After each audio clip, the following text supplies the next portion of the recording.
Hello soldier, দ্বিঘাত সমীকরণের ওপর আমাদের সেকেন্ড প্রবলেম। খুব মাইনরলি ওয়াচ করো।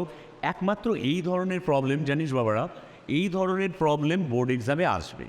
এমনিতে কোয়াড্রেটিক ইকুয়েশন আমাদের ক্লাস 10-এর চ্যাপ্টার, 11-এ আছে স্টার্টিংয়ে, কিন্তু 11-এ কোয়াড্রেটিক ইকুয়েশনের দুটো পোর্শন ভেরি ইম্পর্টেন্ট।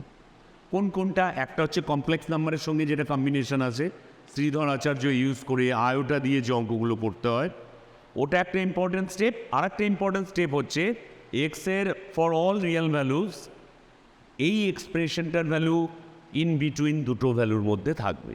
এই দুটো টাইপ করে যায় 11 সুপার সোর আউট হয়ে। আর যারা বেঙ্গল বোর্ডের স্টুডেন্ট তাদের জন্য আমি দুটো বইয়ের নাম বলবো, ছায়া প্রকাশনী এসএনদে আর সাতরা পাবলিকেশন খামরুইয়ের বই। এই দুটো বই বেঙ্গল বোর্ডের জন্য। সিবিএসসি বোর্ডের জন্য আমি বলবো এনসিআরটি ফলো করো এসএনদের সাথে, আর লাস্ট 20 ইয়ার্সের কোশ্চেন পেপার।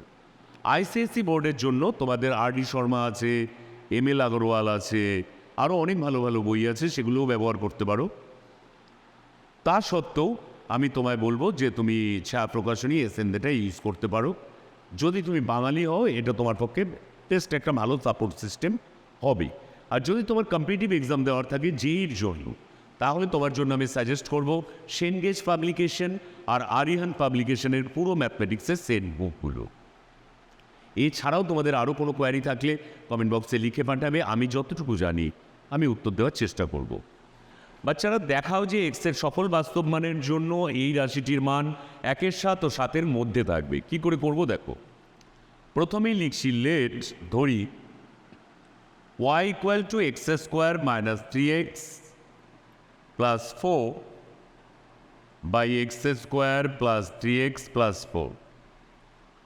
ওকে, এবার ক্রস মাল্টিপ্লিকেশন বা কোনাকুনি গুণ করছি। X square y plus 3xy plus 4y equal to x square minus 3x plus 4। পুরোটা লেফট হ্যান্ড সাইডে নিয়ে নিলাম। এক্স স্কোয়ার এপাশে এলে এক্স স্কোয়ার কমন নিলে ওয়াই মাইনাস 1, 3xের টার্ম এপাশে এলে 3x কমন নিলে পড়ে থাকবে ওয়াই প্লাস 1, 4y 4টা এপাশে আনলে 4 কমন নিলে পড়ে থাকবে ওয়াই মাইনাস 1। এবার তোমার মন নিশ্চয়ই জিজ্ঞেস করছে, স্যার এভাবে কেন লিখলেন, এভাবে কেন সাজালেন? ভালো করে দেখ বাচ্চা, আমি এটাকে না একটা কোয়াড্রেটিক ইকুয়েশন বা দ্বিঘাত সমীকরণের আকার দিতে চাইছি। X square plus b x plus c equal to 0। একটা দ্বিঘাত সমীকরণ বা কোয়াড্রেটিক ইকুয়েশনের এক্সপ্রেশন বা ফরম্যাটটা কীরকম হয়? X square plus b x plus c equal to 0। আমি কি ঠিক করতে পেরেছি? কোনো অসুবিধা লাগছে? শিওর? কোনো কোশ্চেন থাকলে আমায় জিজ্ঞেস করবি কিন্তু। ওই যে ঘরের মধ্যে একা রয়েছি, ভাবছি স্যার কিছু দেখতে পাচ্ছে না, আদৌ নয়। তোর বাড়ির সিলিং ফ্যানের দিকে তাকা, ওখান থেকে আমিই ঝুলছি, সব বুঝতে পারছি। এই যে তুই ঘাড় চুলকাচ্ছিস, রান্নাঘর থেকে মাকে ডেকে পাঠাচ্ছিস, মা রিমোটটা দিয়ে যাও প্লিজ। বাচ্চা কেয়ারফুলি কেয়ার নে। তোর সাথে আমি, তোমার সাথে আমি। তুই বলিস বলে রাগ করিস না, জাস্ট তোর আপন হতে চাই। আমি জানি কিছু কিছু বাচ্চা মেয়ে তার দাদাকে প্রশ্ন করে, স্যার তো আমায় চেনে না, তাও কেন তুই বলে। জাস্ট তোর আপন হতে চাই। তুই আমায় আপন ভাববি কিনা তোর উপর ডিপেন্ড করবে। খেয়াল করেন, যেহেতু এক্স বাস্তব, since x is real, x হচ্ছে বীজ বা সলিউশন বা সমাধান। এবার দ্বিঘাত সমীকরণের সমাধান কখন বাস্তব হয়? স্যার আমি জানি। কি জানো? দ্বিঘাত সমীকরণে বীজদ্বয় বাস্তব হয় যখন b square minus 4ac greater than equal to 0। নিরূপক যখন গ্রেটার দ্যান ইকুয়াল টু 0 হয়, নিরূপক যখন গ্রেটার দ্যান ইকুয়াল টু 0 হয়, তাই না? চলো, নিরূপক মানে বি স্কোয়ার মাইনাস 4ac, এখানে বি বলতে 3 into y plus 1, b square minus 4, a বলতে ওয়াই মাইনাস 1, সি বলতে ওয়াই মাইনাস, স্যার সি বলতে 4 ইন্টু ওয়াই মাইনাস 1। ইয়েস, আরেকটা 4 আছে স্যার, কি করে লিখবেন এবার? এখানে 4 স্কোয়ার করে দিলাম, আরেকটা 4 into y minus 1। B square minus 4ac greater than equal to 0। আরেকবার বোঝান sir. Since x is real, যেহেতু বীজদ্বয় বাস্তব, তাই নিরূপক মানে B square minus 4a, C বলতে পুরোটা 4 দুবার এসছে বলে 4 স্কোয়ার লিখেছি, মুছে দিয়েও করতে পারতাম। 3 স্কোয়ারের 9, ওয়াই প্লাস 1-এর whole square, Y square plus 2y plus 1 minus 4 square 16, y minus 1 whole square can be written as y square minus 2y plus 1, 9y square minus 16y square minus 7y square, 9 দুগুণ 18y minus মাইনাসে plus 16 দুগুণ 32y, 32 আর 18তে plus 50y, 9 অক্ষে 9 minus 16 মানে minus 7 greater than equal to 0। এটুকু copy করো আগে, copy করা হয়ে গেছে। পুরো অঙ্কটা দেখবি কিন্তু দেখ, আমি বিশাল কোনো টিচার তো নই, একটু আদ্র জানি, তোর সঙ্গে শেয়ার করছি, তুই চাইলে আমায় রিজেক্টও করতে পারিস, কিন্তু তোর প্রবলেমে আমি কখনো তোর হাত ছাড়বো না, তোর সাথে সব সময়। এবার কি করবেন স্যার, এবার -1 দিয়ে মাল্টিপ্লাই করব, বোথ সাইডে -1 দিয়ে গুণ করব। পরের লাইন -1 দিয়ে গুণ করলে না বাচ্চারা 7y স্কোয়ার হবে, এটাকে -1 দিয়ে গুণ করলে -50 ইন্টু ওয়াই বা -50y, এটাকে মাইনাস দিয়ে গুণ করলে +7, 0 রাইট হ্যান্ড সাইডে। এবার greater than, sir greater than equal টুটা লিখুন, কি হবে? বোথ সাইডে -1 দিয়ে গুণ করলে কি হয়?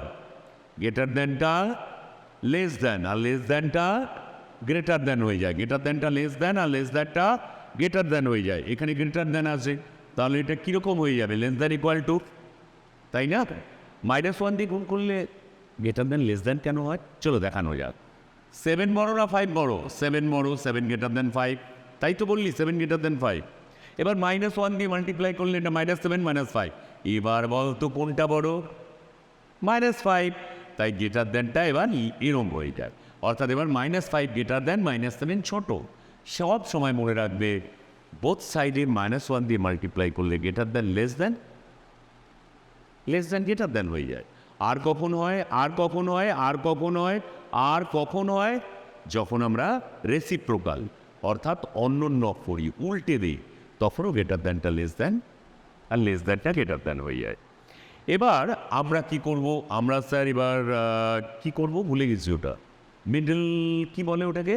মিডল টার্ম ফ্যাক্টরাইজেশন, মধ্য সহগ বিশ্লেষণের মাধ্যমে উৎপাদকে বিশ্লেষণ। 7 7টা কত হয়? 49, 49।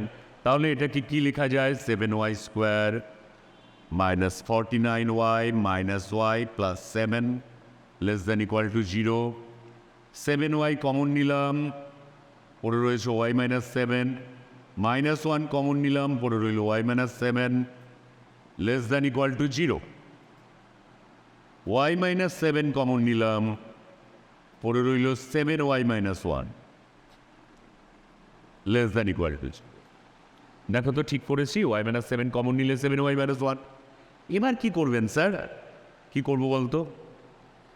এবার না আমি কি করছি দেখো, এই 7y মাইনাস 1 থেকে 7 কমন নিই, 7y মাইনাস 1 থেকে 7 কমন নিই, এখান থেকে যদি 7 কমন নিই পড়ে থাকবে y মাইনাস 1/7। এই জায়গাটা একটু বোঝান স্যার, 7 কমন নিলে y মাইনাস 1/7, 7 কেটে গেলে 1ই পড়ে থাকবে। সব সময় মনে রাখবে এই দুটো থেকে 7 কমন নিলে y minus 1/7 less than equal to 0। y minus 7 into y minus 1/7 less than equal to 0। Sir এই 7টা তো আপনি লেখেননি, কি করেছি বলো? 7 দিয়ে বোথ সাইডে ডিভাইড করেছি, দুপাশে 7 দিয়ে ভাগ করেছি। 7 ভাগ করে দিলে 7 কেটে গেছে, 0কে 7 দিয়ে ভাগ করলে 0ই থাকবে। তাহলে আমরা পেলাম y minus 7 y minus 1/7 less than equal to 0। দেখো আমাদের কোশ্চেনেও এই দুটো সংখ্যার কথাই বলা হয়েছিল, 1/7 আর 7, অর্থাৎ আমরা অঙ্ক নিয়ে ঠিক পথে এগোচ্ছি। এবার কি করব সেটা আমরা শিখব, because this step is very much important. দেখতে থাকো, এরপর আমরা কি করব শেষ পর্যন্ত আমার সাথে থাকো। দুটোর গুণফল লেস দ্যান ইকুয়াল টু 0, অর্থাৎ এই দুটো সংখ্যার গুণফল নেগেটিভ অথবা শূন্য, নেগেটিভ অথবা শূন্য। এবার দুটো সংখ্যার গুণফল কখন নেগেটিভ হয়? যদি তারা বিপরীত চিহ্নযুক্ত হয়, if they are of opposite sign, একটা প্লাস একটা মাইনাস। এবার কোনটা প্লাস হবে কোনটা মাইনাস হবে আমরা জানি না, তাই আমরা দুটো কেস ধরবো, কখনো এটা প্লাস এটা মাইনাস, কখনো এটা প্লাস এটা মাইনাস। ওয়াচ করো, কারণ বোর্ডটা একটু মুছে নিতে হবে না বাবারা। এবার আমরা প্রথমে লিখব কেস 1। দেখো ইকুয়ালিটি ধরলে তো যখন আমরা ইকুয়াল সাইডটা ধরবো ওয়াইয়ের ভ্যালু কী আসবে 1/7 আর 7, ওটা পড়ে রইল। এবার আমি ধরে নিচ্ছি যে y-7টা হচ্ছে পজিটিভ আর y-1/7টা হচ্ছে নেগেটিভ। কেন এরকম কেন ধরছেন আপনি?